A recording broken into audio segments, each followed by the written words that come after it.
Good evening, everyone. Welcome to the Harris County Flood Control District's virtual community engagement meeting to discuss the tributary C143 drainage improvement project.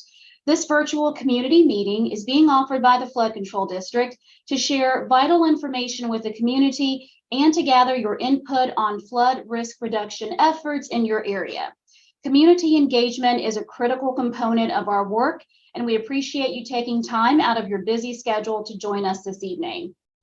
My name is Sheldra Brigham, and I'm with the Flood Control District's communications team. I'm joined tonight by a team of Flood Control District leadership and subject matter experts to ensure we continue to keep you up to date on important flood mitigation efforts. We're glad to see the community engaged in this project, and we look forward to gathering your feedback tonight. Moving forward, we will continue to share updates on this and other projects in your area to keep you involved and informed. First, we would like to begin tonight's meeting with remarks from Harris County Precinct 1 Commissioner Rodney Ellis.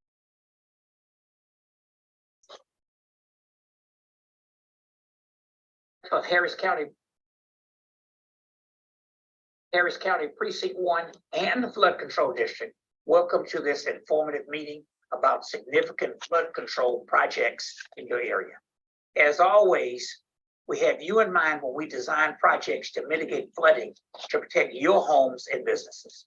We want to be transparent with all projects because we cannot do it without your participation. Every community, regardless of the zip code, deserves increased protection from flooding. That's why equity is our guiding principle in assigning our infrastructure investments. In addition, we're prioritizing communities that are most vulnerable to flooding and have historically taken the longest to recover.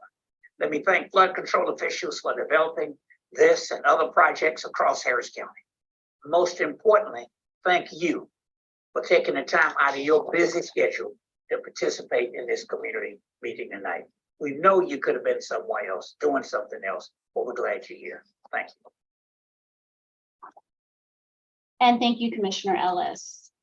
This virtual public meeting will begin with a presentation to share information on the tributary C143-00-00 drainage improvements project, including an overview of the feasibility study report, the resulting projects, timelines, and next steps. The presentation will be followed by a virtual question and answer session with Flood Control District leader team members, where we'll respond to your questions and comments on some of the frequently asked questions that we get in from the public. Attendees will be able to submit comments and questions through the website and by phone. And any comments not addressed during the Q&A session will receive a response from the Flood Control District following the close of the comment period.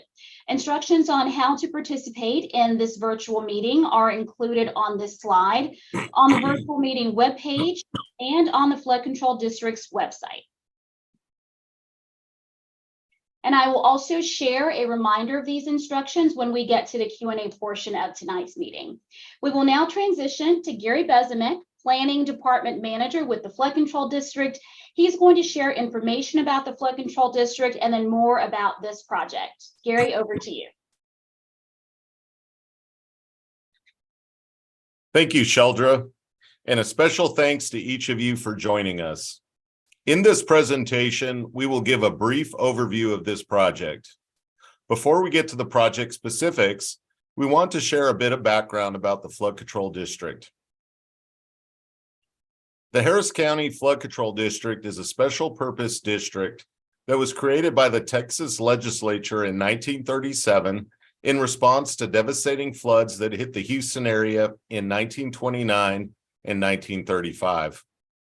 The Flood Control District is governed by the Harris County Commissioners Court and works closely with other entities in our region, such as the Harris County Engineering Department and the City of Houston. The organization was created in part to serve as a local partner to leverage federal funding for flood damage reduction projects. Our mission has expanded since our founding, leading to billions of dollars in federal, state, and locally funded infrastructure improvements in the ground. The mission of the Harris County Flood Control District is to provide flood damage reduction projects that work with appropriate regard for community and natural values. One of the most difficult challenges we face is constructing effective projects that are sensitive to community and natural values in a highly urbanized area. Harris County includes 23 main watersheds, totaling approximately 1,800 square miles and more than 2,500 linear miles of channel. 2,500 miles is approximately the distance from New York to California. A watershed is a geographical region of land that drains to a common channel or outlet. Each watershed has its own unique characteristics and needs. The project we are presenting tonight is in the Sims Bayou watershed that is located in southwest Harris County. Harris County and our surrounding area is flood prone for a number of reasons. Namely, we experience extreme rainfall events, including tropical storms and hurricanes. Our area is largely made up of flat, slow draining land, and we see large concentrations of clay soils that do not soak up excess rainfall very quickly. While the Flood Control District plays a critical role in flood risk reduction, we are one of several entities involved in these efforts in our region. When rain falls on your roof, it flows through several jurisdictions, such as streets and drains managed by the Harris County Engineering Department, a municipal utility district, or a city, such as the City of Houston, before it flows into a larger channel, creek, or bayou that the Flood Control District owns and maintains. This slide illustrates the various jurisdictions, which sometimes we even share with other entities. Inside neighborhoods, as shown on the left side of this illustration, storm sewers and roadside ditches collect stormwater runoff and start the process of moving it away from homes and streets. Storm sewers and roadside ditches are the responsibility of the underlying municipality. The larger bayous and channels that take the collected stormwater and move it through our drainage system to Galveston Bay are the responsibility of the Flood Control District. This is shown on the right side of the illustration. In the middle is a stormwater detention basin, sometimes constructed by the Flood Control District. When storm sewers on the left are increased, this creates an increase in runoff. Since it is our policy to avoid any adverse impacts from our projects, detention basins help to safely take in and temporarily store excess stormwater during heavy rain events.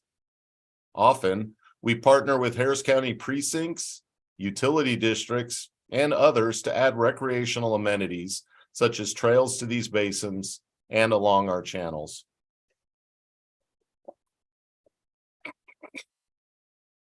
On August 25th, 2018, Harris County voters approved $2.5 billion in bonds for flood risk reduction projects.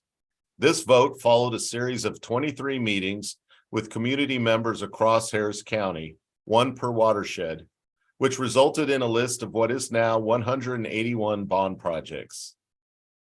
38 of those projects were added directly as a result of community input. The actual timing of each individual project will depend on a variety of factors, including environmental permitting, right-of-way acquisition, and utility relocation, and in some cases, requirements of a particular grant.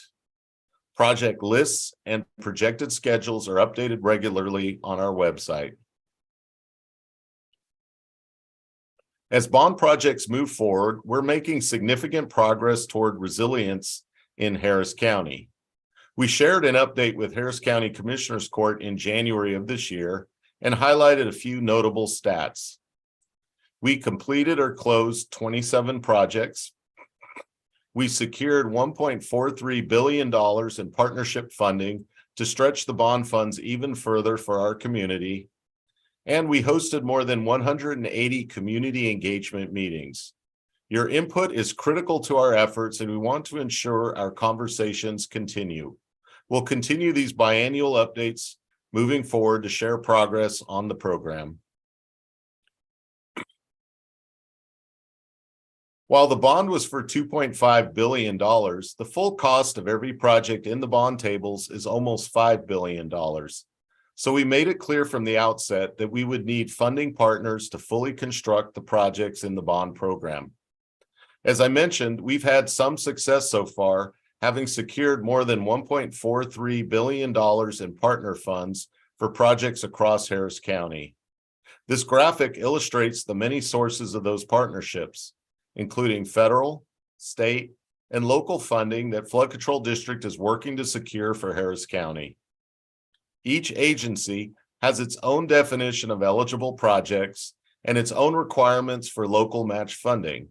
So the Flood Control District works diligently to match projects to the right partnership opportunities. We will now move into the part of the program that is specifically about the Sims Bayou watershed and the tributary C143-00-00 drainage improvements project. As we go forward in this presentation, we will refer to this simply as tributary C143. As a reminder, we are looking for your input as we discuss the project in more detail. So please feel free to drop any questions or comments into the comment box or to comment via phone by pushing the star key. The tributary C143 drainage improvements project seeks to reduce flood risks adjacent to channel C143 that is a tributary of Sims Bayou. The Sims Bayou watershed covers about 94 square miles and includes two primary streams, Sims Bayou and Berry Bayou. There are about 121 miles of open streams within the watershed, including the primary streams and tributary channels. Structural flooding has occurred numerous times along Sims Bayou and its tributaries. The majority of the structures that are flood prone were built prior to the existence of detailed floodplain maps and prior to floodplain management regulations. However, the recently completed Sims Bayou Federal project, which includes channel improvements and two regional stormwater detention basins in the upper reaches of the watershed, has significantly reduced the risk of flooding along Sims Bayou. The visual on this slide shows the typical project life cycle of a flood risk reduction project. While every flood risk reduction project is unique, they all have a common life cycle. Each project begins and ends with predictable milestones along the way. Whether a project moves forward from one stage to the next and how quickly depends on many factors, including the availability of funding and the required right-of-way in some instances, shifting community priorities, and other changing circumstances from year to year. The purpose of today's meeting is to share with you details from the Sims Bayou tributary C143 feasibility study as the project prepares to move into the next stage of the project lifecycle. During the feasibility stage of the life cycle, the Flood Control District engineers and project consultants conduct an in-depth evaluation to identify and quantify problems, then develop and explore possible flood reduction alternatives, and ultimately make recommendations. The final product is a report that summarizes the study and forwards recommendations around concepts that may need to move forward for additional consideration and refinement. We understand that many are not excited at the completion of just a study or a report. However, this element is critical. There are limited dollars for flood risk reduction, and we want to be responsible stewards of taxpayer dollars. We want to ensure that we build the right projects and that we maximize the use of dollars spent. We also want to ensure that projects do not cause flooding somewhere else. Additionally, the securing of funding assistance from others requires rigorous demonstration of project benefits and evaluation of environmental impacts.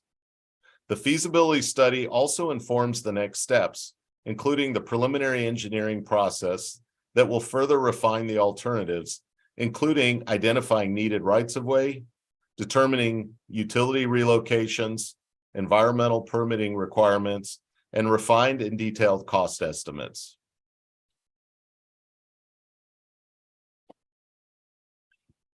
Here's a closer view of the area studied during feasibility. The feasibility study limits are shown within the black mapped outline. In light blue, you can see tributary C143, a small 1.5 mile tributary of Sims Bayou that runs north-south directly east of Buffalo Speedway from South Beltway 8 to Sims Bayou. It contains 3 major bridge and culvert crossings: Anderson Road, Fuqua Street, and a pedestrian bridge crossing at Tiffany Drive. The channel also extends south of Beltway 8 and crosses under the highway and frontage roads via culverts. Most of the project area is single-family residential development north of Fuqua Street. Between Fuqua Street and Beltway 8, the east side of the channel includes residential and light commercial usage. The west side is mostly an open area. The total drainage area of this drainage system is 1,035 acres. I'd like to share with you details about another project in the area that is associated with the Flood Control District's tributary C143 Drainage Improvements Project. The Harris County Engineering Department and Precinct 1 also have a project underway in this area along Anderson Road from Hiram Clark Road to Alameda Road. Improvements from Hiram Clark Road to tributary C144 are complete. Improvements from tributary C144 to Alameda Road, which crosses tributary C143, are estimated to begin in the fall of 2023. The project includes improvements to the existing roadway, drainage system, and sidewalks. The existing asphalt road will be upgraded to a concrete roadway with a new traffic signal at the Hiram Clark intersection. To reduce street flooding, the current roadside ditches will be replaced with underground storm sewers. Sidewalks will be added to both sides of the roadway to provide safe access for pedestrians. As part of the project, a new stormwater detention basin is being constructed on the western side of the tributary C143. Throughout this presentation, we will be using terms like the 100-year and 10-year storm events. So let's go ahead and discuss what that means. Using the 100-year storm event as an example, this is a rainfall event that has a 1% chance of occurring in any given year. So in addition to being called a 100-year storm event, it can also be referred to as a 1% annual chance event. That does not mean that if we have a 1% annual chance event today, that it will be another 100 years before it occurs again. Rather, it means that in any given year, we have a 1% chance of a 100-year storm event occurring. This is simply a measure of the expected chance of a specific rainfall event based on available historical data. The map on the screen shows the project area of tributary C143 subwatershed. A subwatershed is a smaller drainage area that flows into a larger watershed, which in this case is the Sims Bayou watershed. Though the majority of the study area is outside the FEMA mapped floodplain, the area has experienced multiple occurrences of street and structural flooding in the recent past, especially during major storm events. The existing conditions analysis revealed that tributary C143 has between a 25-year and 50-year system capacity, which means the channel has a capacity to handle between a 2% to 4% storm event. The existing bridges and culverts structures along the channel appear to have 10-year capacity collectively. The primary sources of flooding in the project area are a large volume of overland sheet flow drains from tributary C144 to tributary C143. Sheet flow is stormwater that flows overland before making its way to a roadside ditch, storm sewer tributary, or bayou. The residential area at the confluence of tributary C143 and Sims Bayou is heavily affected by both rain and backwater from Sims Bayou during large storm events. And finally, tributary C143 south of Anderson Road is undersized for large storms, spilling into the open area to the west and the residential area to the east of the channel. The recommended project from the feasibility study includes three key components: improvements to the existing culvert at Anderson Road, stormwater conveyance improvements between Anderson Road and the proposed detention basins, and the creation of two stormwater detention basins in the project area, collectively resulting in 130 acre-feet of added storage. Tributary C143 currently has an undersized rectangular stormwater culvert underneath Anderson Road. A stormwater culvert is a tunnel-like structure, either a pipe or rectangular box, that is constructed to provide stormwater conveyance beneath a road, railroad, or other surface facility to allow its continual normal operation. As mentioned previously, there are three major bridge and culvert crossings in the drainage area. This project recommends replacing the existing culverts under Anderson Road with four 7-foot by 7-foot concrete box culverts. These culvert replacements will allow for greater conveyance and capacity of tributary C143. This will prevent water from backing up upstream of Anderson Road, as well as allow for future maintenance work to tributary C143 and culverts at roadway crossings. Through a partnership with Harris County Engineering Department, the Flood Control District is able to move forward with construction of the culverts with the Precinct 1 Anderson Road project mentioned previously. This partnership helps reduce project costs and minimize disturbance to the area. Right-of-way acquisition will be necessary, but these alternatives avoid having to acquire entire properties in the area. The culverts we are recommending are sized to work in conjunction with stormwater conveyance improvements downstream of Anderson Road. This will result in reduced water surface elevation downstream, which is north of the culverts.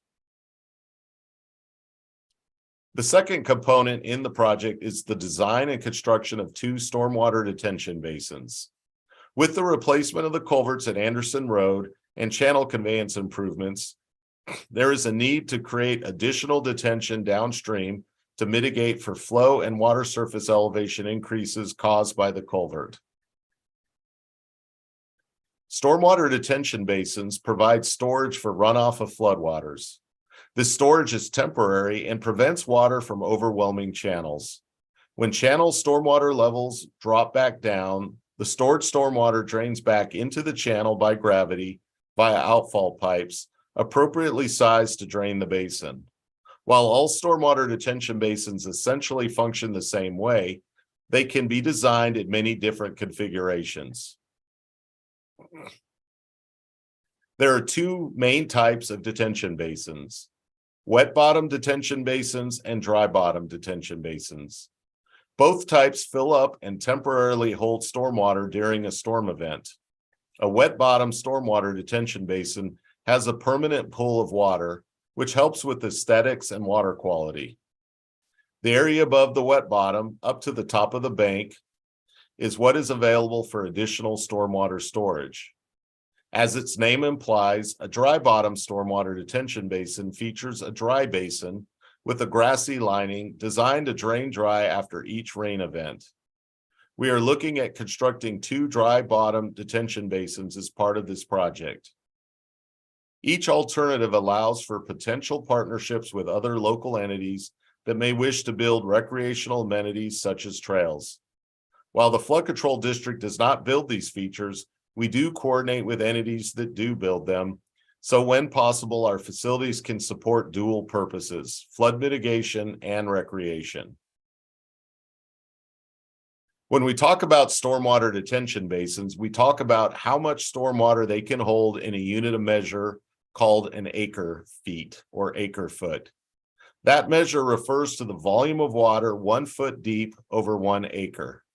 For context, 1 acre foot equals 325,851 gallons. Think of one football field covered with 1 foot of water. In the case of this project, the Flood Control District will be looking at options to construct two detention basins, adding a collective 130 acre feet of storage, or the equivalent of 130 football fields, each covered with 1 foot of water.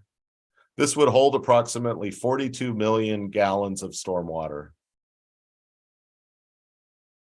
The system capacity provided with these improvements is between the 25 and 50-year storm events, reducing the risk of future flooding for roughly 57 homes, reducing ponding in roughly 86 acres, and removing flood inundation from 1/2 mile of roadway during the 100-year storm event.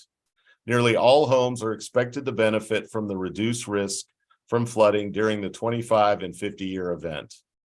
The preliminary cost estimate is $8.38 million. This brings us to where we are today. Let's take another look at the project lifecycle and our next steps.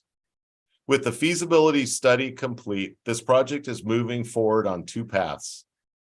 Construction on the culvert will begin by the end of the year in partnership with Harris County Engineering Department as they continue work on the previously mentioned Precinct 1 Anderson Road project. This partnership helps reduce project costs and minimize construction inconveniences to the area. To prevent adverse impacts to tributary C143 or the surrounding area, the culvert will be partially blocked until the construction of the stormwater detention basins for this project is complete. Concurrently, the Flood Control District will enter preliminary engineering to develop and evaluate possible alternatives for the channel conveyance improvements and two detention basins. Ultimately, one alternative is recommended at the conclusion of this project stage in a document called the Preliminary Engineering Report, or PER for short. Performance metrics will be used to determine the recommended project along with community input. We will look for the improvements that are the most feasible and cost-effective to construct while minimizing environmental impacts and maximizing flood risk reduction benefits. The preliminary engineering stage for the channel conveyance improvements and new stormwater detention basins is expected to begin this fall and will take approximately 12 months to complete. After this stage is complete, next steps include the right-of-way acquisition and utility relocation stage, depending on what is recommended in the preliminary engineering report. And then the design stage, which may overlap with the previous stage since those activities may affect final design considerations. At the same time, construction will commence on the culvert replacement. Remember, we are able to install this component now through a partnership with Harris County Engineering Department, so that Anderson Road will only be under construction once as part of this improvement effort. I will now turn the program back over to Sheldra to kick off the question and answer session.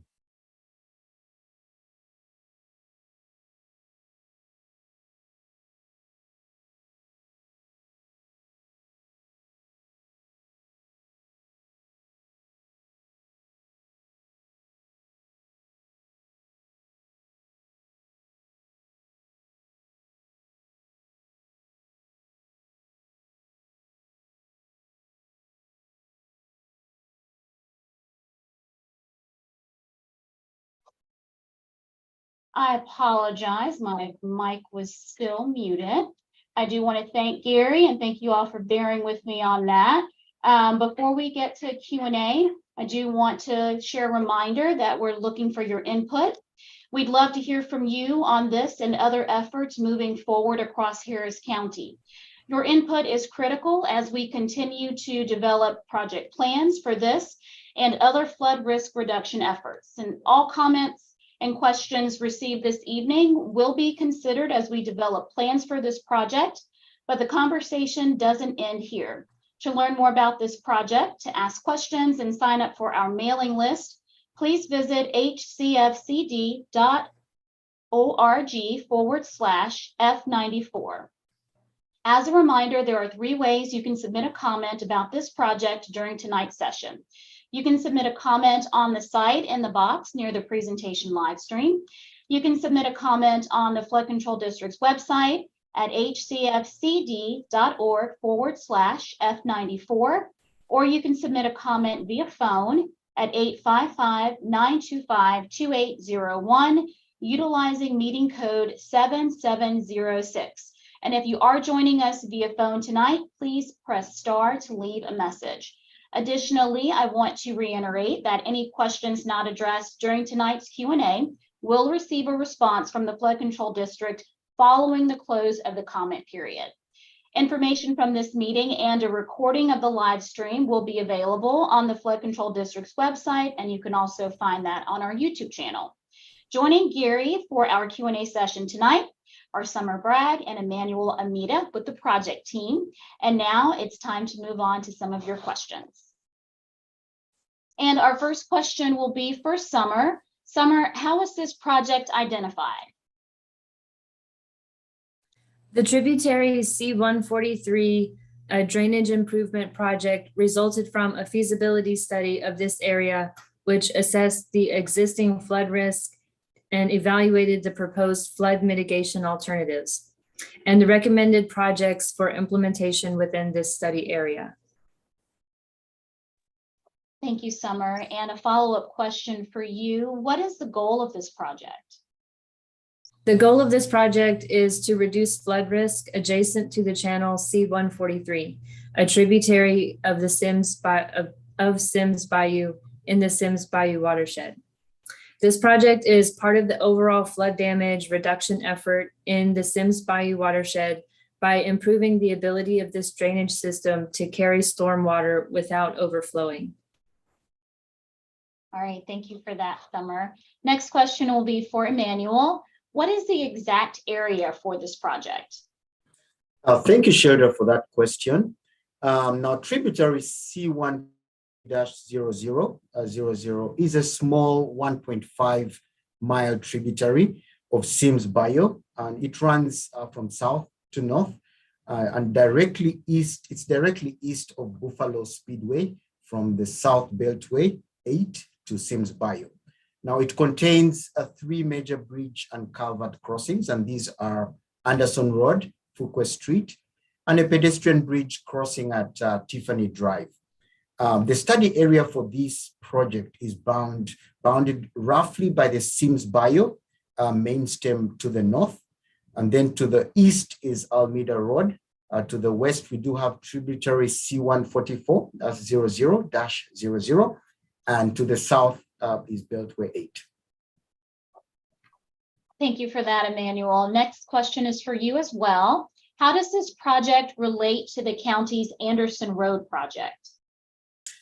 All right, so thank you for that again, Sheldra. The Harris County Engineering Department and Precinct 1 have a project underway in this area along Anderson Road, and I know Gary had mentioned it earlier. And this project is from Hiram Clark Road to Alameda Road. That project includes improvements to the existing roadway, the drainage system, and sidewalks. Now, to reduce street flooding, current roadside ditches will be replaced with underground storm sewers. And as part of the project, a new stormwater detention basin is being constructed on the western side of tributary C143-00-00. Now, while that project is separate from the Flood Control District's project, the two projects work together to reduce flood risks to the local drainage system and area roadways. Construction associated with replacing the existing culverts can be done or will be done in coordination with the Precinct 1 Anderson Road project. And this partnership helps reduce project costs and minimize disturbance to the area. All right, thank you for that, Emmanuel. Do you want to remind folks at home? We just went over some highlights of this project, and I want to remind you of how you can participate and let us know if you have any comments or questions tonight, a couple of ways that you can do that. You can submit a comment on this site in the box near the presentation live stream. You can submit a comment on our website at hcfcd.org/F94, or you can submit a comment via phone, and that number is 855-925-2801. And if you're calling us by phone, you'll need to utilize the meeting code 7706. and press star to leave a message. And just a quick reminder, any questions that we're not able to get to tonight during the Q&A, we'll get a response from the Flood Control District following the close of the comment period. Now we'll move back to some more questions. The next one is for Gary. And what does 1% rainfall event and 50% rainfall event mean? Yes, thank you for the question. I touched on it a little bit earlier in the presentation, but effectively a 1% rainfall event has a 1% chance of occurring any given year and is also sometimes referred to as the 100-year event because it's likely to occur 1 out of every 100 years. Similarly, a 50% rainfall event has a 50% chance of occurring in a given year and is sometimes known as the 2-year event. These percentage chance-based rainfall events are design storms used by engineers that quantify rainfall amounts that occur within a certain amount of time. These design storm scenarios are used when determining how local drainage infrastructure or bayous and channels will perform to move stormwater out of a watershed and where areas of inundation are expected. So what we're really trying to say here is that, you know, Harris County, the Flood Control District, we have an extensive gauge network, and we keep track of how much every gauge is reporting for rainfall every given year. And so every time a storm event occurs, we can look at it and say over 24 hours, over 2 days, over 6 hours, how much rain fell. All of that data is put together, and the more years of rainfall data we have, the better we're able to say what would a hypothetical 100-year storm event be or a 2-year storm event. And so as time goes by, as we collect more data, us and other agencies will review all that data to try to determine what design storms we should be using in the local community. And so typically when we are looking at floodplains or large-scale bayous, we're trying to look at what's going to happen at a 100-year event or a 1% rainfall event. But when the city or the county are looking at storm sewers or neighborhood roadside, they typically are designing those for a 2 or 3 year event, a much more frequent occurrence. And so all of this is just basically us using statistics based on the data that we have to help us out in designing the storm events that we're trying to solve flooding issues for. All right, thank you, Gary. Next question can either go for Emmanuel or Summer. We have a resident asking how this project will impact traffic around the schools and the churches in this area. All right, I'll take it. So the Harris County Flood Control Project is just about to, start the preliminary engineering stage. And, during design, if it's determined that there'll be impact to traffic, we'll ensure that there's adequate coordination with the impacted schools, churches, and the community. However, with the Anderson Road project, we would need to, get back to you on any traffic impacts or that their project may have to the community. Thank you. Thank you, Emmanuel. I have another one coming in for you. What is a stormwater culvert? All right, thank you so much for that, Sheldra. A stormwater culvert is a tunnel-like structure and could either be a pipe or a rectangular box that is constructed to provide conveyance for stormwater beneath a road, a railroad, or any other surface facility. Now, this drainage project recommends replacing the existing undersized culverts under Anderson Road, and they'll be replaced with 4 large 7x7 concrete box culverts. Now, this culvert replacement will allow for greater conveyance and capacity of tributary C143. All right, thank you, Emmanuel.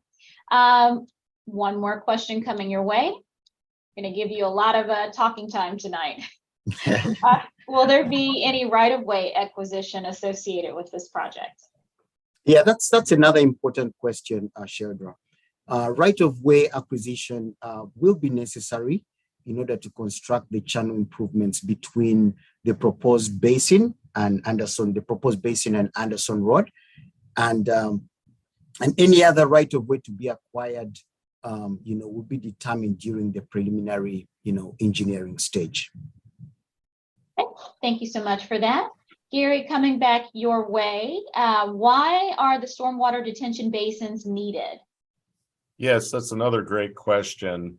And it's actually a really important question. But to start with, I'd like to recap what this project that we're proposing will do.